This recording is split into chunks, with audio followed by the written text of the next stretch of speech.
Soria, que todos sabemos que tenemos todas las chances de lograrla, pero por favor, a los dirigentes políticos, si queda alguno de ellos, busquemos los acuerdos básicos, busquemos de una vez esas políticas de Estado que estamos necesitando. Muchas gracias.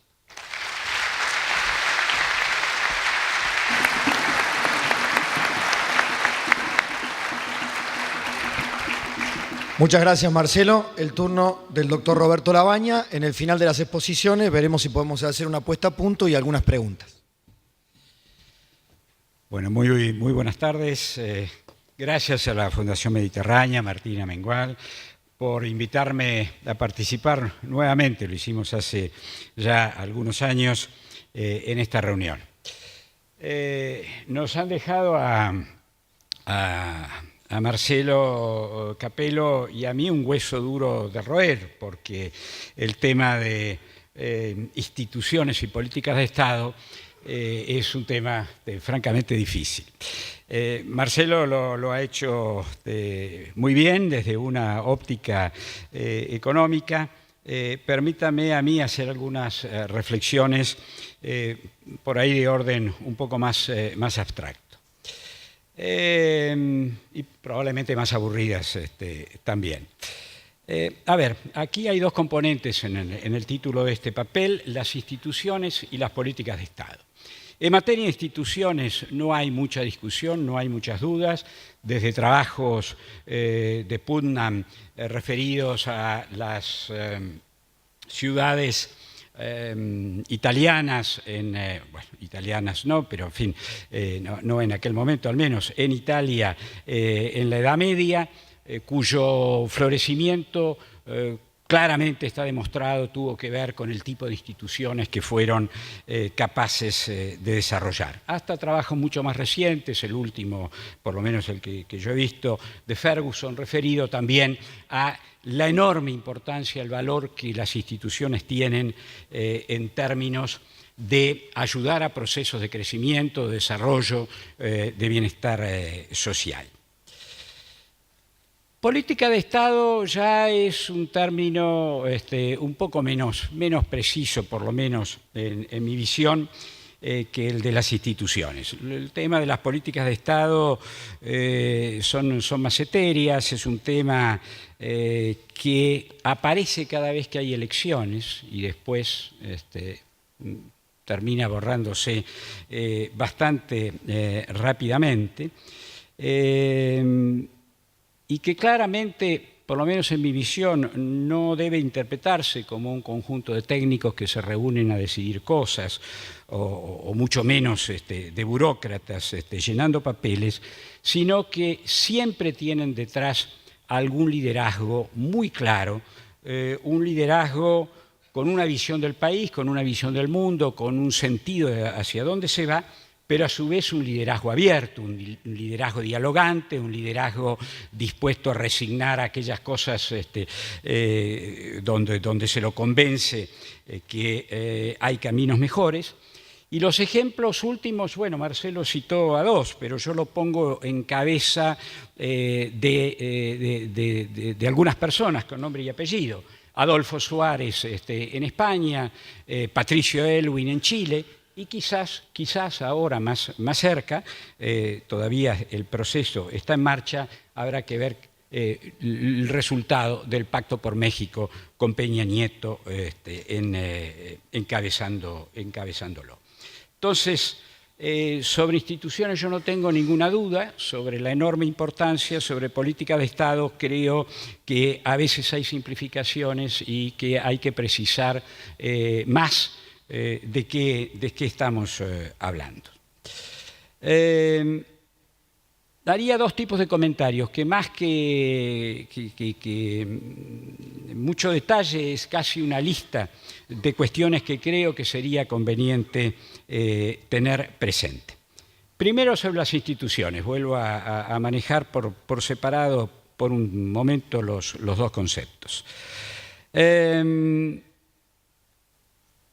Son temas que tienen que ver con las sociedades, son responsabilidad de las sociedades. Las sociedades somos todos.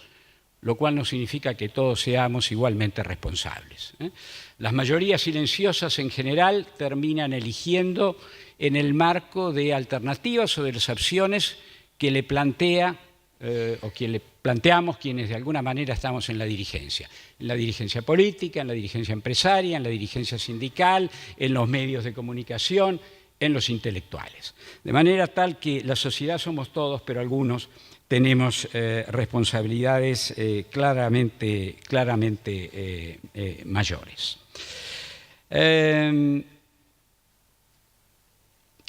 Las instituciones, con todo lo importante que son, terminan en algún momento corporizándose en personas. Y ahí es donde viene un tema fundamental, porque las personas que llegan a las instituciones llegan impregnados, permítanme usar esta palabra, de la sociedad que tienen atrás. Una sociedad que tiene comportamientos, que tiene hábitos, que tiene maneras de moverse. En el caso argentino, esa sociedad que aquí hay atrás, que es la que impregna después a las personas que van a terminar en las instituciones, me parece que requiere un análisis, una introspección sobre algunas cosas que deberíamos contestarnos. La primera, el sistema de la selección de la alta dirigencia política del país. ¿Por qué Argentina? Y puedo estar equivocado en esto, mi sensación es que Argentina tenemos un sistema de selección que no alcanza el nivel que tiene Chile, que no alcanza el nivel que tiene Brasil, que no alcanza el nivel que tiene Uruguay. Fíjense que no estoy pensando en comparaciones extracontinentales, estoy pensando simplemente en quienes nos rodean. Algo pasa. Bueno, probablemente entre las muchas cosas que puedan ocurrir es que los partidos han desaparecido, que en la medida que no hay partidos, los valores, las ideas, las visiones de país terminan siendo reflejadas solamente por algún candidato y la política en general termina siendo una gran agencia de colocaciones laborales, nada más que eso. Entonces, bueno, sobre esto hay que pensar, porque si no nos vamos a conformar por ahí en generar instituciones que, como digo, después terminan siendo corporizadas por quienes participan de alguna manera de estas fallas que tiene el sistema. Piensen simplemente en la reforma constitucional de 1994, una ley de coparticipación que sigue sin cumplirse, un cupo femenino que, olvidándose de las reales capacidades que hay en Argentina, termina siendo de las madres, de las esposas, de los hermanos, de las primas, de los tíos, es decir, simplemente un mecanismo de vuelta de ocupación laboral. Una jefatura de gabinete que es la quinta rueda del carro, que no ha cumplido ninguna función. Y así podríamos seguir hablando de cosas. Ya que se habla de la deuda, un artículo que planteaba ciertas cosas en materia de deuda y el Congreso que no ha sido tampoco, en definitiva, reglamentado. Entonces, me parece que este tema de la baja calidad relativa y de las fallas del sistema de selección de la alta dirigencia política, me parece que requiere una reflexión especial para no quedarnos simplemente en discursos relativamente vagos. La segunda cuestión es una tentación permanente que la sociedad argentina tiende a soportar, de que quien llega al gobierno toma todo. No hay ninguna necesidad de diálogo. Toma la totalidad del poder. Y no solo toma todo el poder, sino que trata de tomarlo todo el tiempo. Como ustedes saben, estas cosas generalmente en algún momento terminan. Hay límites, en general en Argentina están los 10, en los 12 años, pero la intencionalidad y el proceso político se mueve en torno a alguien que intenta no solo tener todo el poder, sino quedarse todo el tiempo. Una tercera cuestión que yo señalaría es la permanente discusión y análisis con una mirada de corto plazo. La sociedad argentina vive permanentemente discutiendo cuestiones de corto plazo. Hay excepciones, esta es una excepción, hay otros ámbitos como este donde por algún momento, por algunas horas, la gente se reúne a tratar de ver un poco más lejos, pero la cotidianidad de la vida argentina está dominada por el principio del corto plazo. Cuarto elemento al cual la sociedad argentina se ha ido acostumbrando es la tolerancia al desorden extremo y la aniquilación de la cultura del trabajo. Son cuestiones que han desaparecido como valores fundamentales en la sociedad argentina. No en el discurso, no en las discusiones, pero sí en la práctica cotidiana.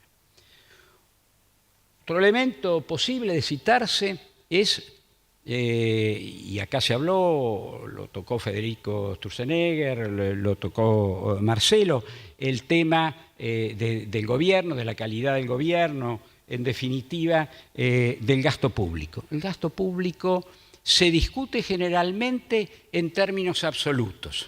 Algunos ubicados más bien hacia la centro-derecha discuten el gasto público por muy elevado, los que están en sectores más populistas lo discuten porque no es suficiente. Hay poca discusión sobre la calidad del gasto. Ejemplos recientes. El país ha puesto una enorme masa de recursos en terminar una central atómica, pero al mismo tiempo no pudo radarizar. La radarización tenía, me parece, por lo menos desde mi punto de vista, una importancia suprema, atento al problema del narcotráfico con el cual nos estamos enfrentando y nos estamos enfrentando tarde respecto del momento que ha comenzado. Entonces, como ese ejemplo seguramente podría haber, cada uno podría tener 10 ejemplos distintos, pero nunca hay en definitiva una discusión, las obras se hacen, Atucha tardó 2 años y medio más de lo que se había dicho, costó 3 veces más de lo que se había dicho, ya pasó. Otro punto es el de, y esto ha sido ya también ampliamente tratado, el deterioro educativo. Acá se decía, no avanzamos en las pruebas PISA. Peor todavía, en algún momento se prohibió, el Ministerio de Educación prohibió la realización de las pruebas PISA en Argentina, porque si no, tarde o temprano terminan filtrándose los resultados. Y después se armó un sistema de pruebas alternativas, por supuesto mucho más fácil, es decir, de vuelta la igualación hacia abajo. Hechos recientes. Ayer venía en un auto desde Rosario y escuchaba a alguien que nos está acompañando acá, que estaba furioso, estaba fuera de sí, y tiene razón. Lo de la libreta como es de trayectoria es una cosa que uno no puede creer que se llegue a ese nivel de demencia. Pero la pregunta es, ¿cómo es posible que esta sociedad que tuvo la mejor educación de América Latina y demás, no sea capaz de armar una gran coalición, pero ya ni siquiera digo política o de la dirigencia, digo de los padres, de los maestros, de los educadores, de los sindicatos, de los empresarios, para ponerse de acuerdo sobre la enorme importancia que tiene en términos del futuro la educación. Y casi le diría, termino con, no termino todo, pero termino una parte de lo que les estoy diciendo, lo referido a las instituciones, sobre algo que termina resumiendo todo y del cual también Marcelo acaba de hablar. El tema de la pobreza en Argentina, que es tomado muchas veces como un tema de los otros, no es un tema de nosotros, es un tema de los otros.